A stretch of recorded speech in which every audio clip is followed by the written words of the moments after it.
knew the man from the bus was following me when I turned around for the corner store, and he stopped walking at the exact same time I did. It was one of those small movements that probably would have meant nothing in daylight. But at 11:47 p.m., on a nearly empty street in the middle of winter, it felt like my body understood the danger before my brain did. I had just gotten off the last bus home after a closing shift at the grocery store where I worked part-time. The ride itself had been quiet, too quiet maybe. There were only 4 people on the bus when I got on. An old woman near the front, a guy sleeping with his hood up, the driver, and a man in a dark green coat sitting near the back. I noticed him because he wasn't looking at his phone. That sounds like a small thing, but late at night, almost everyone on public transit is either staring at their screen, sleeping, or trying very hard not to look at anyone else. This man just sat there with his hands folded in his lap, facing forward, completely still. He looked maybe 40, clean-shaven, average height, normal clothes. Nothing about him screamed danger. But every time the bus passed under a streetlight, I could see his reflection in the window. He was looking at me. I told myself not to be dramatic.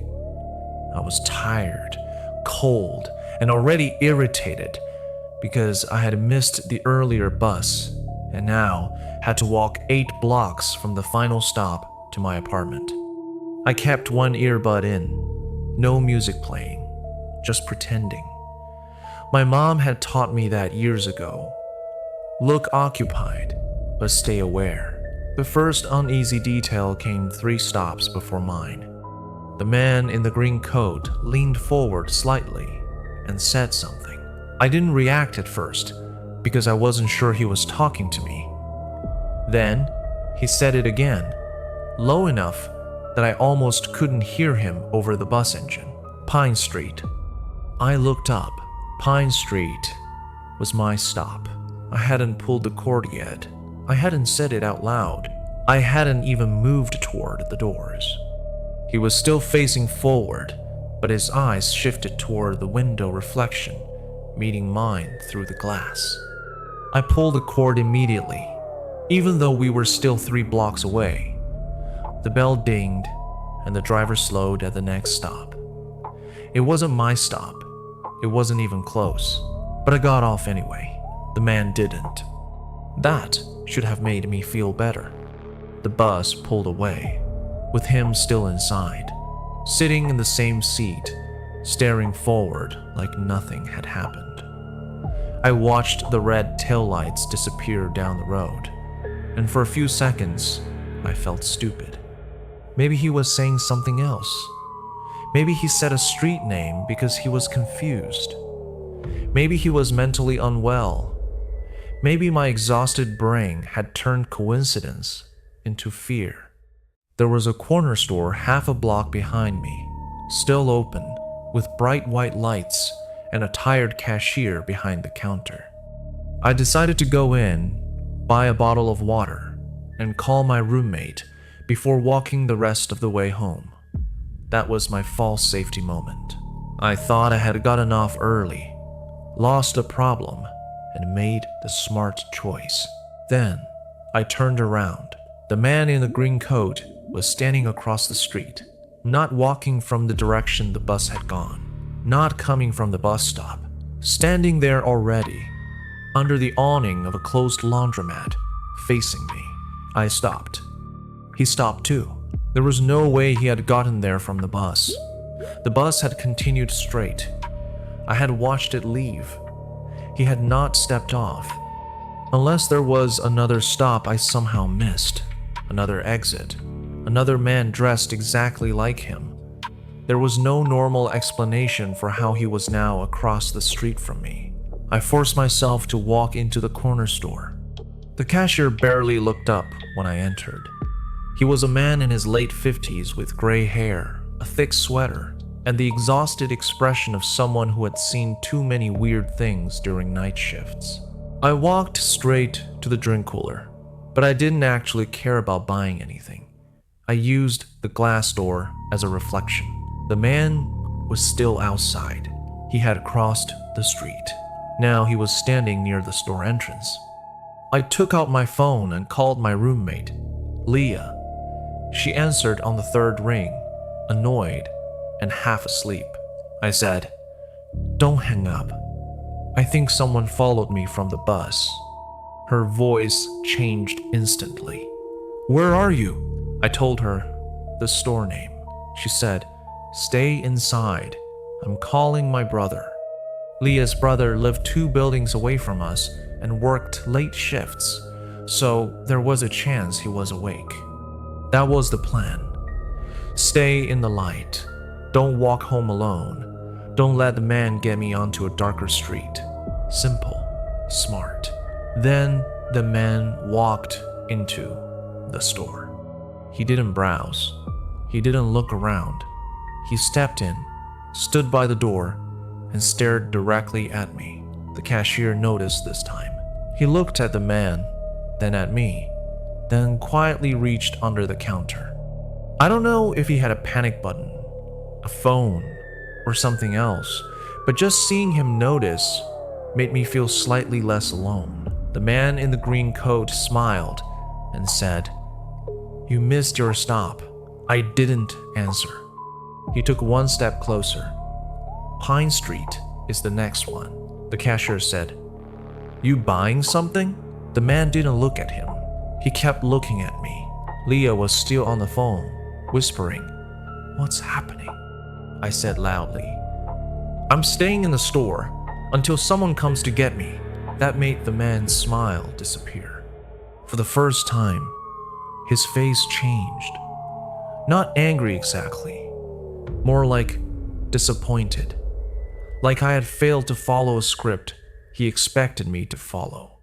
He walked past me toward the back aisle, but he didn't pick anything up. I moved closer to the counter.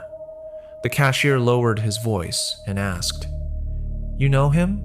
I shook my head. He said, "Then stay by me." That was the moment I realized the situation had crossed from uncomfortable to real. The man came back from the aisle holding nothing. Then I saw his hands clearly for the first time. He was wearing thin gray gloves, not winter gloves, not warm gloves, tight, rubbery gloves, the kind someone might wear for cleaning or handling something they didn't want to touch directly. He noticed me looking at them and slowly put both hands into his coat pockets. Then he said, "You shouldn't make people wait." The cashier stepped out from behind the counter and said, "Leave." The man finally looked at him. For maybe 5 seconds, neither of them moved. Then the man turned and walked out of the store. I almost cried from relief. But the cashier didn't relax. He went to the window, looked outside, and said he didn't leave. I looked. The man was standing at the corner now, right where I would have turned if I had continued walking home. Exactly where the street got darker. Exactly where the houses started and the stores ended. Leah's brother, Adrian, arrived 7 minutes later. I remember the time because I kept staring at my phone like numbers could protect me. He pulled up right in front of the store, double parked, got out, and came inside. He was wearing sweatpants, a hoodie, and one shoe untied, but I had never been more relieved to see anyone in my life. The man at the corner watched him come in. Adrian looked through the window and asked, "That him?" I nodded. He told the cashier to keep the door locked for a second, then called the police.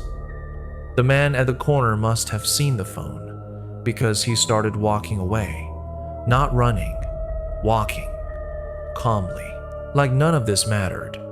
A patrol car came about 15 minutes later. By then, he was gone. I gave my statement. The cashier gave his. Adrian stayed next to me the entire time. The officers were polite, but I could tell they didn't expect to find much. A weird man followed a woman from the bus. He left before they arrived. No assault, no clear threat, no weapon seen.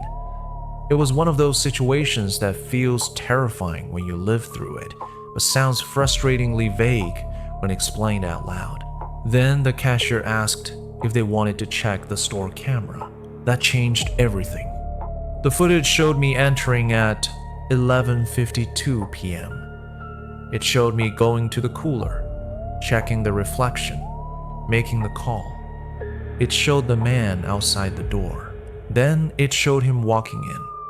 The officers watched silently as the man stood by the entrance, spoke to me, walked to the back aisle, came forward, and eventually left.